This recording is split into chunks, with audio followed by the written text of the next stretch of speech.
I have always been Duterte Marcos. And noong 2022, Marcos Duterte. At hanggang sa ngayon, magkasama kami ni Duterte. Ang nawala yung Marcos. Yan ang dapat mapaliwanag nila. Kaya nga ang akin, para matapos na yung usapang yan, sumailalim na sa isang open, fair, transparent hair follicle drug test para matapos na yan. Hindi lamang dapat yung kay Vice President Sara Duterte imbestigahan. Lahat ng gumagamit ng confidential funds kung may iimbestigahan lahat. Sinabi niya hindi siya magpapaliwanag sa Kongreso. Tama ba yon? Tama, sapagkat binibigyan siya ng COA until January or February of this year to comply with documentation. Yung notice of disallowance, Karen, ito'y malaking kasinungalingan. Ang notice of disallowance ay hindi kasong kriminal. Hindi yun finding of guilt. Yun ay para remedyohan mo yung mga kulang na dokumentong pinapasumiti sa'yo. At binibigyan pa siya ng January or February of this year. Therefore, the investigation conducted by the House of Representatives, if at all, premature. Dadagan, Balita News Update. At sa amin, nakapag-harvest na kami, kakatanim lang eh. So, hindi, buti na lang yung timing, hindi yung bago aani, nakapag-ani na tayo. So, kung yung season na susunod, okay. It's, there's hindi, 5,000 pesos.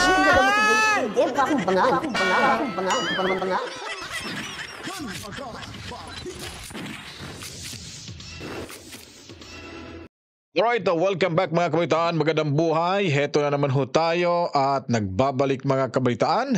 At kamusta yung ating mga kababayan ngayon na nanonood dito ho sa ating palatuntunan Danagan Balita Reaction Video. At ngayon po, as per requested po sa ating mga kababayan na mga DDS supporters, heto na po yung request niyo.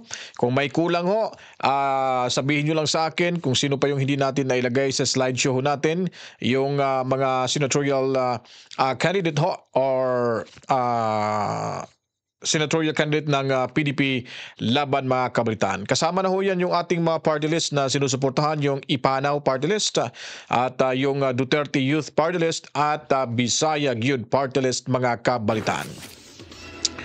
Kaya maraming salamat ho sa inyong mga opinion at magandang pagpapaalala ho sa ating programa dahil gagawin ho natin basta constructive criticism. Hindi yung pambabastos mga kabalitaan ay tayo'y andyan at susuportahan ho natin mga kabalitaan.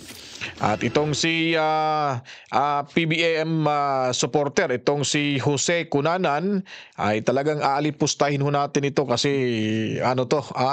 walang mudo itong tagapanood ho natin sa mula ho sa grupo ng mga mangdidikwat mga kabalitaan.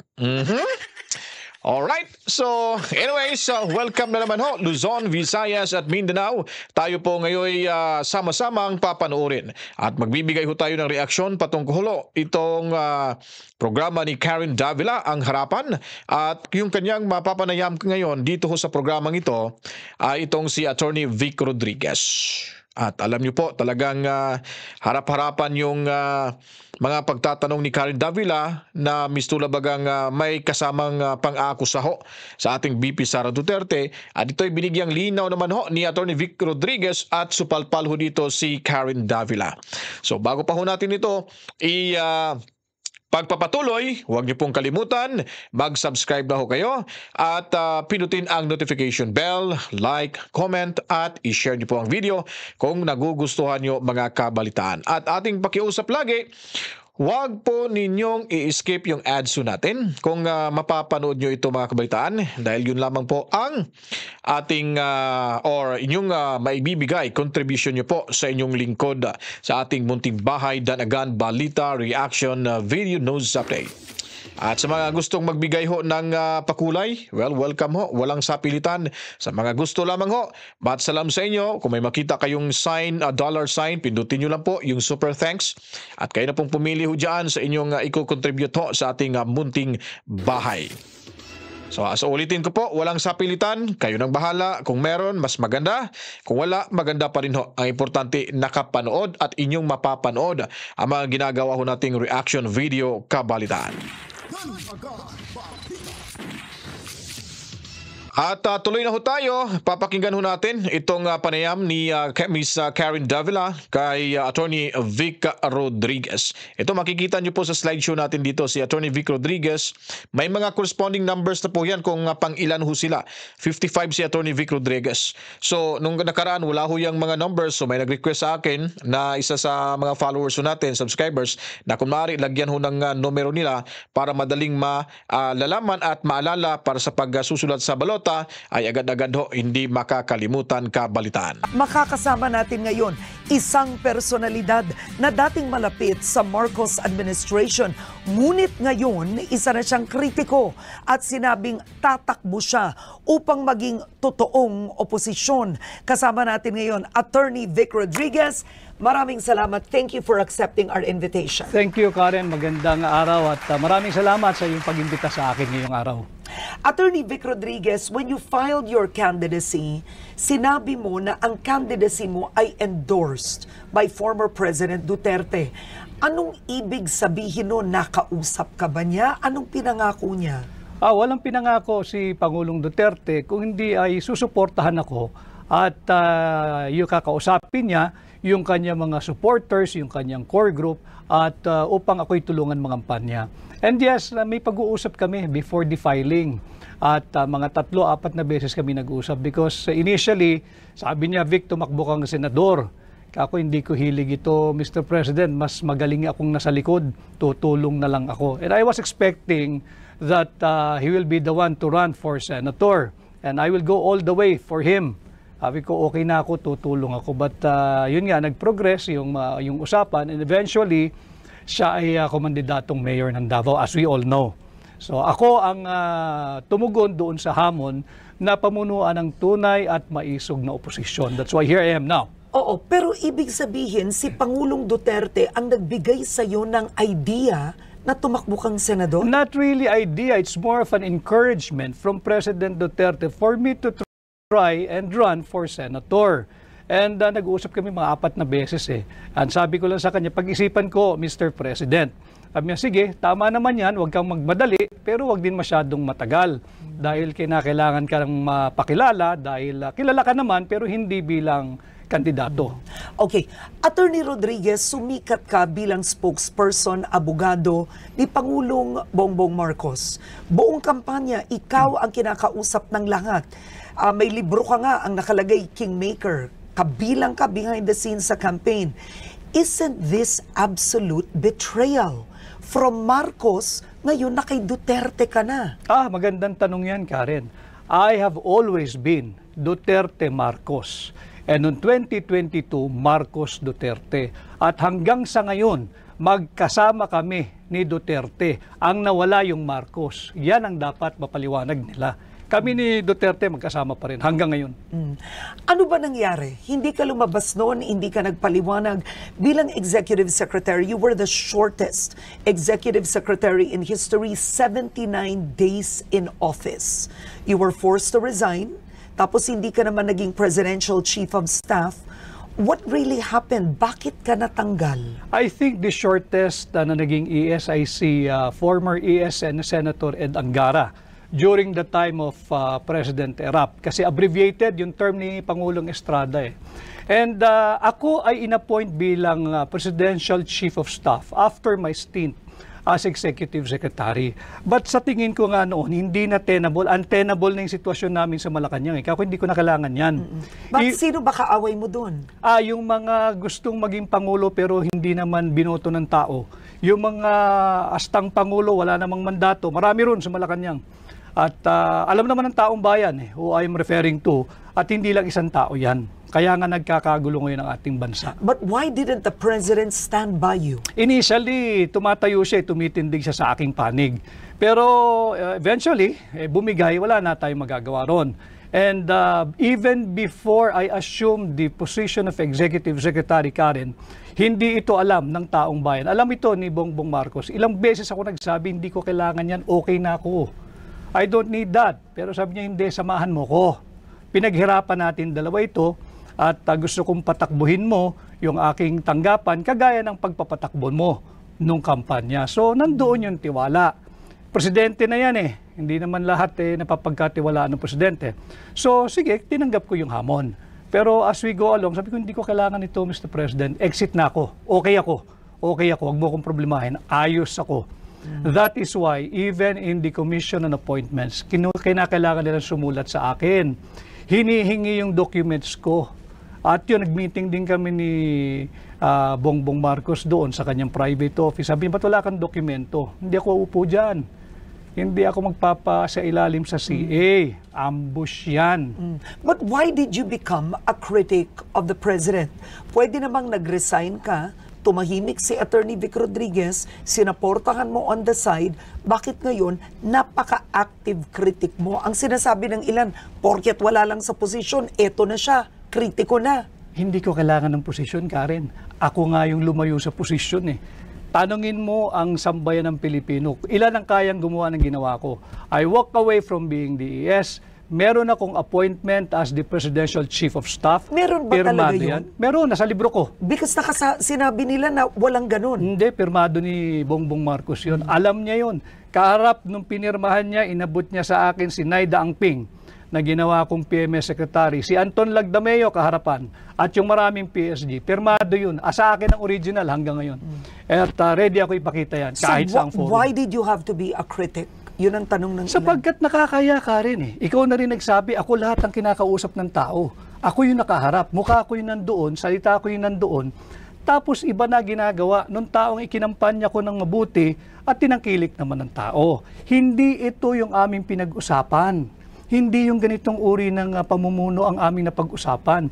This is not the kind of governance and leadership that we agreed to have pag siya'y pinalad at tangkilikin gawing Pangulo. Yan ang katotohanan. Ngayon, tumatakbo kang senador, pero tinatanong ng ilan, bakit namin iboboto si Attorney Vic Rodriguez gayong nung nasa gobyerno siya, nagkaroon ng ilang kontrobersya. Hindi natin kailangan isa-isakin at idetalye ngayon, but there was the sugar fiasco, issues with appointment, yung na-appoint mo sa Ports Authority, etc., etc. Ang tinasabi ng ilan, pumalpak nga siya doon, ba't ngayon senador pa? Kasi kasinungalingan yun. Wala akong palpak, Karen. Yung sugar fiasco, ako ang nagpahuli ng mga asukal. At dito sa programa mo, daming nanonood dito, kung merong makakapagpakita ng dokumento na pinirmahan ko, yung Sugar Order number 3, sa iyong programa, Karen, exclusive mo ito, I will withdraw my candidacy for senator. At yung appointments for sale, hanggang ngayon, hindi ako sumailalim at isiniilalim sa kahit anong investigation. Wala ako ni isang kasong administratibo, civil, at best criminal. Wala. So lahat ito'y paninira. Balikan ko lang yung sa Ports Authority na sinasabi nilang bayaw ko. Si Ginoong Chet Pastrana nakilala ko lang nung kampanya. At kaya pinagkatiwalaan namin tagadala ng pera para sa mga watchers. At hindi ko bayaw yan. At baka magduda ang asawa ko na meron pa akong ibang pinakasalan pag nagpatuloy yung chismis na bayaw ko si Chet. Yun ang aming biruan ni Chet. Ay hindi ko kaano-ano si Chet. So, yan ang katotohanan. Ang sinasabi nyo ngayon ay what you're saying is you were unfairly treated, judged, accused? Absolutely. Because maraming sumama na lang nung panalo na kami doon sa kampanya na gusto nila business as usual. Iba na dapat yung direksyon namin, yung napag-usapan namin ni Bongbong Marcos eh. Wala kaming kasama noon, Karen. Alam kong alam mo, walang gustong sumama kay Bongbong Marcos matapos ang 2016. Kaming dalawa lang ang magkasama. Kahit nung siya'y nag-announce ang kandidatura, wala kaming mga branded names in politics. At nung mananalo na, nandyan na yung mga Johnny Come Lately. At ang gusto, sila pa ang una sa pila. Hindi ako pumayag. Bakit? Ang kasama namin, ordinaryong tao eh. Yun muna ang unahin natin na i-recognize. Hindi yung mga branded politician na nandyan na naman at the very first opportunity na magkamal ng yaman, magnanakaw na naman yung mga yan. Yan ang aking linabanan. Kaya ako tumatakbo. Hindi ba masakit ito sa iyo personally in your book?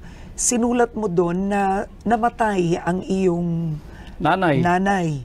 At hindi nagbigay ng condolence, hindi nagbigay ng kahit anuman na message, bulaklak ang Pangulong Marcos. This is correct, no? Tama yan. Yeah. Considering yung pinagsamahan nyo, pinagdaanan nyo, what do you make of this whole experience? Alright, so magko-comment tayo dito mga kabalita, no? Just imagine, so dito ho natin talaga makikita kung ano ho talaga yung ugali na meron ho yung ating Pangulong Bongbong Marcos, mga kabalitaan. Dahil nga po, mantakin nyo po, yung campaign manager ni Bongbong Marcos, itong si Attorney Vic Rodriguez, ay pumanaw pala yung ina ho nito. Pero ang masakit hong isipin, ganun ho sila ka-close kabalitaan, subalit ni condolences mula ho sa mga Marcoses ay wala ho mga kabalitaan. Mantakin nyo po, ganun ho pala yung ugali nitong si PBBM. Masakit ho yun kasi kasagsagan ng pangangampanya ay magkakasakasama ho sila. Ulan, init at parehas ho silang pagod.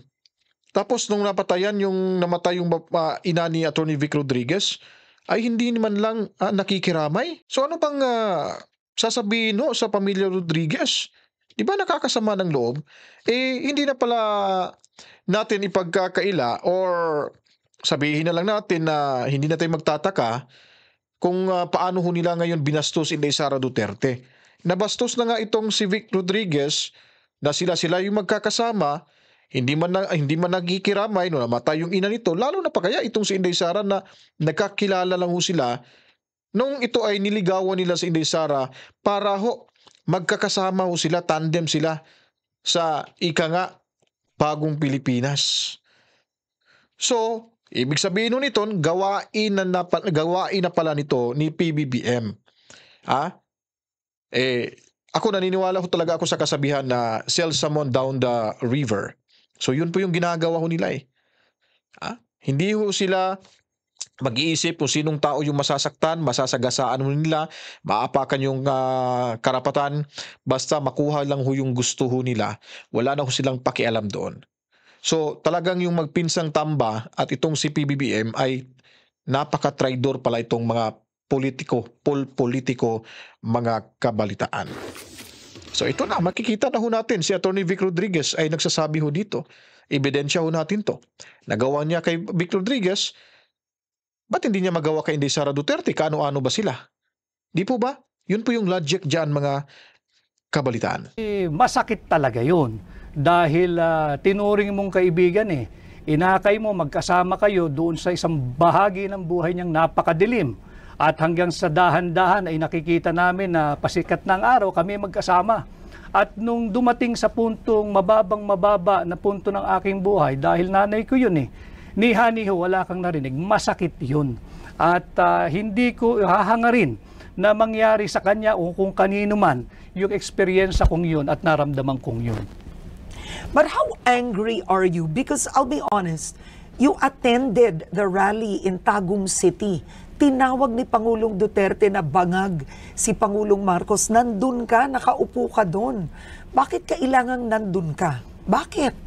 Bakit kinakailangan ko bang alam kung sasabihin ni Pangulong Duterte? At kami pag magkakasama, hindi kami nagtatanungan anong sasabihin mo, anong sasabihin ko. Wala kaming ganun. Sinabi ni Pangulong Duterte yung sinabi niya dahil marahil meron siyang dahilan. At ako naman, ang lagi kong sinasabi, ulitin ko, dito sa iyong programa, kahit nung magkasama kami ni Bongbong Marcos, lumabas yan And I feel guilty because I'm the one who went around the town and showed everybody yung kanyang negative drug result test. Ba't di ba totoo yun? Kaya nga ang akin, para matapos na yung usapang yan, sumailalim na sa isang open, fair, transparent hair follicle drug test. Para matapos na yan. Kung totoo, di tapos ang usapan. Kung hindi, sampal niya yung resulta doon sa mga nag-aakusa sa kanya. O ito, negative ako. Ganun lang naman yan para matapos na. After all, you're the elected president. At dapat siguro, leadership by example, gawin mo na para matapos na. Sinabi mo during your filing of tama. candidacy, you're sick of corruption, they should temper the greed. How bad is the corruption now? Very bad. What makes you say that? Look at what happened sa Bicol.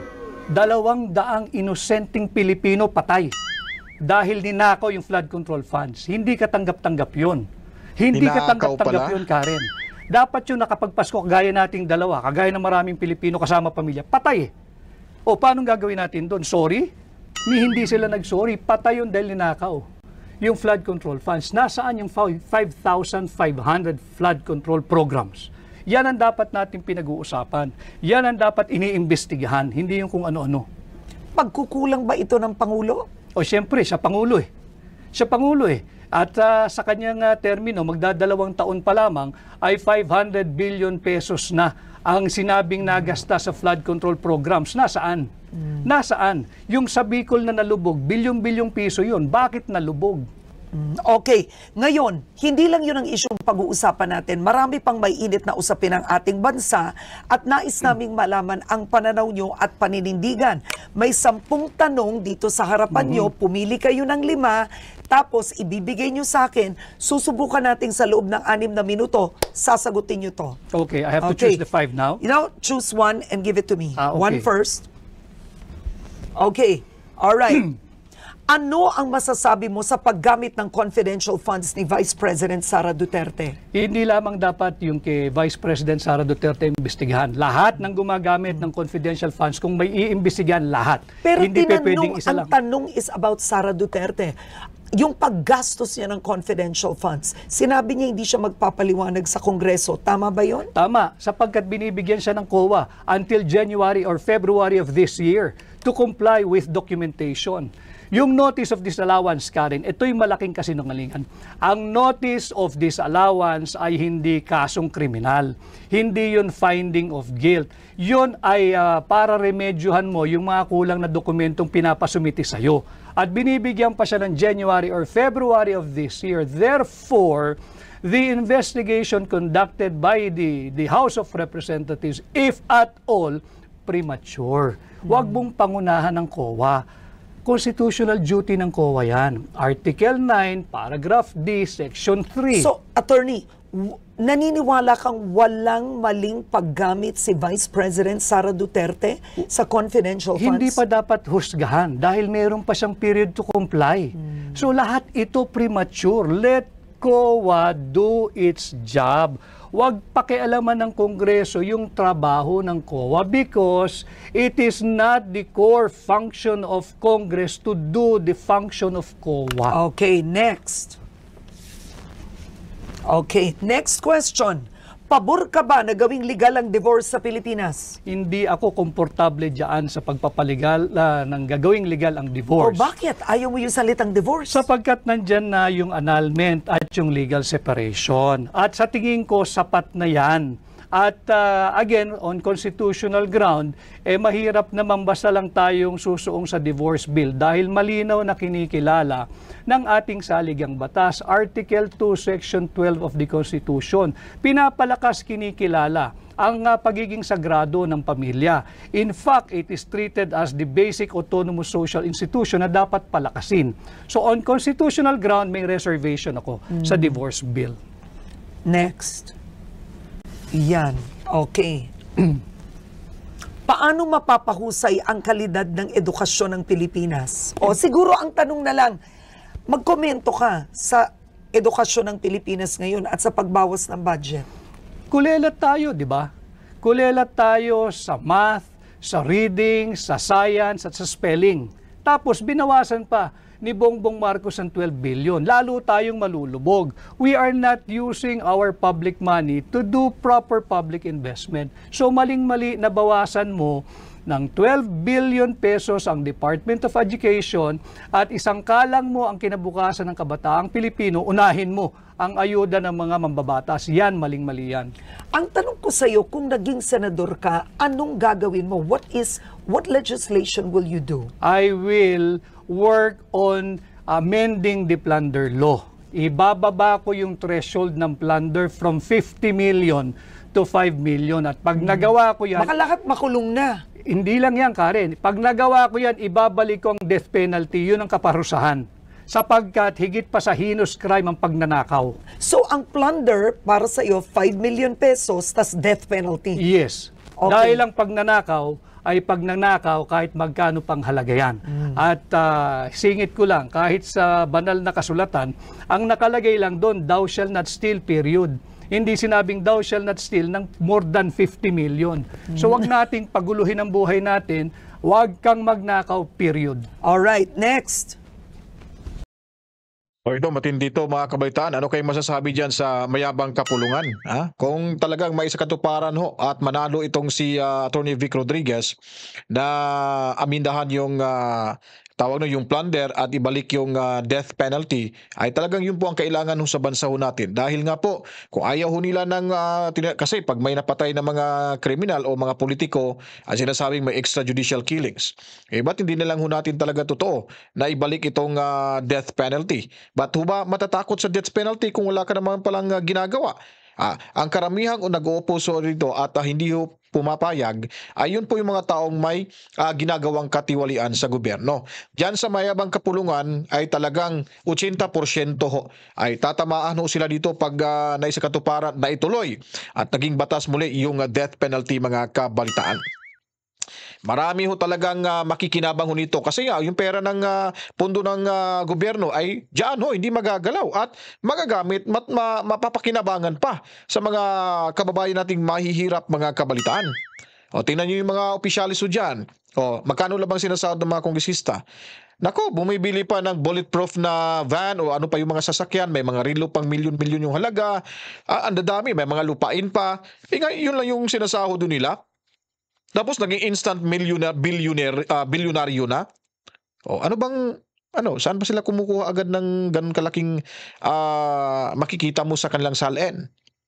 Ano ba, kahit may negosyo ka, hindi ka agad 3 taon ka lang muna bago mo matapos yung termino, may bilyon-bilyon ka ng sa salin mo. May milyon ka na sa salin mo, magkano lang sinasahod mo, don't tell me wala kang ginagastos.